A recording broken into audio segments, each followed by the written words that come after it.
Hon'ble Mrs. Priyanka Chaturvedi, Member of Parliament Shiv Sena, Hon'ble Mr. Dipankar Bhattacharya, General Secretary, Communist Party of India, Marxist-Lenin Liberation, Honorable Mr. Justice V. Ishwaraya, Convenor and Organizer, Chairman, AIFSJ, Honorable Mr. Rajendra Pal Gautam, the former Minister, Delhi State, Honorable Mr. Devarajan, General Secretary, All India Forward Bloc, Honorable Mr. Justice Virendra Singh Yadav, former Judge of Allahabad High Court, and all other Honorable Members of Parliament, leaders from various political parties, retired High Court judges, retired IAS officers, leaders from various associations, senior advocates, members of civil society, social activists, students, media, press and friends, ladies and gentlemen, Vanakkam and good evening to you all. It is my honor and privilege to welcome you all to the third National Conference on the Caste Census, Women's Rights and Reservations, the Pillars of Social Justice, organized by the All India Federation for Social Justice.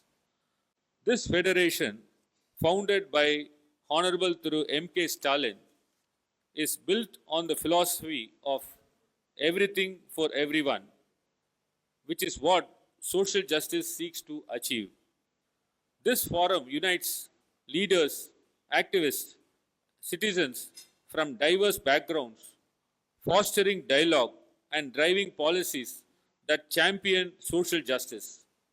Social justice is an umbrella term that encompasses all policies that seek to achieve equality between classes, caste, and genders. Social justice is a tool to uplift oppressed classes of society. Tonight, we are gathered here not merely for an academic discussion, but to reaffirm our shared commitment to evolve policies of an egalitarian India, an India where dignity, equality, and opportunity transcend barriers of caste, gender, and class. A couple of years ago, a comedian named Virdas spoke about two Indians in his Netflix show. He made the point that there is such a disparity between the rich and the poor, between the so-called upper class and the lower class within the same country. Depending on the circumstances of one's birth, one's entire life is set in stone. While we celebrate decades of political independence, the quest for social justice is still ongoing. Persistent caste-based discrimination, economic disparity, and gender inequality remind us that our collective mission is far from over. The social justice movement is therefore a social independent movement, a struggle to dismantle oppressive social structures and realize the dream of an inclusive and equitable society. A caste census is a need of the hour. Accurate data is the bedrock of effective policy making. The last caste census was conducted in 1931 under British rule, and since then, India has relied on outdated statistics to shape its policies. Even the 1980 Mandal Commission recommendations, which enable historic strides in reservations, were based on these figures. In the absence of updated caste data, we risk perpetuating inequalities in the implementation of critical welfare programs. A modern caste census is essential not just as an administrative tool, but as a foundation for transparency, accountability, and equitable resource distribution. With the advent of technology and artificial intelligence tools, conducting a caste census every decade is not difficult. It requires only a political will. Equally critical to the agenda of social justice is the empowerment of women.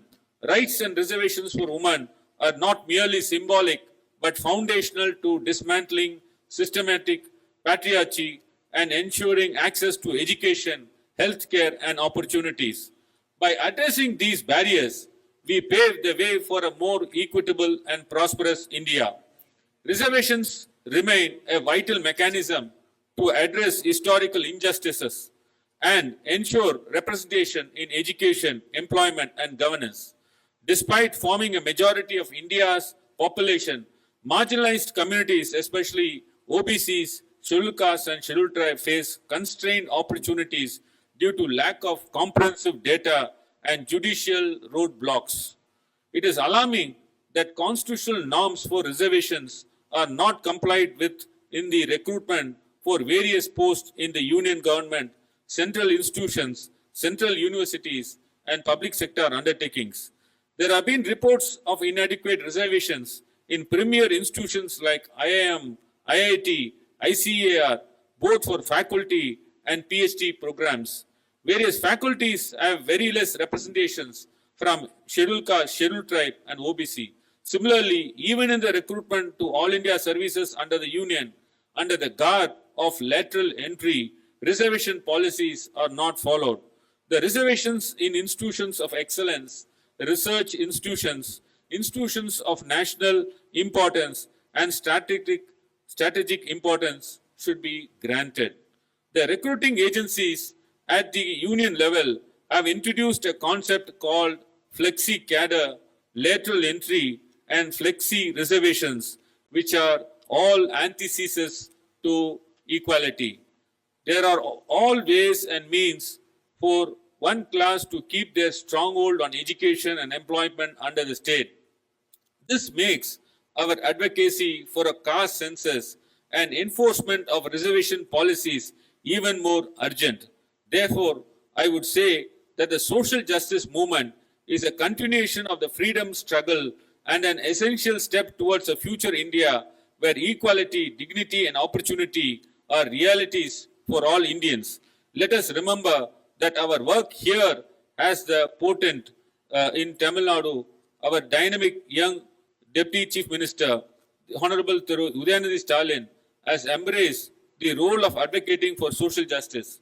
In every action he takes, he reinforces the focus of our Honorable Chief Minister on incorporating social justice into the policy making.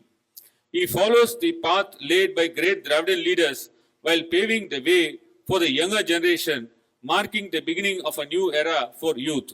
I extend my heartfelt gratitude to Honorable through M.K. Stalin for his visionary leadership and his relentless pursuit of social justice in policy making.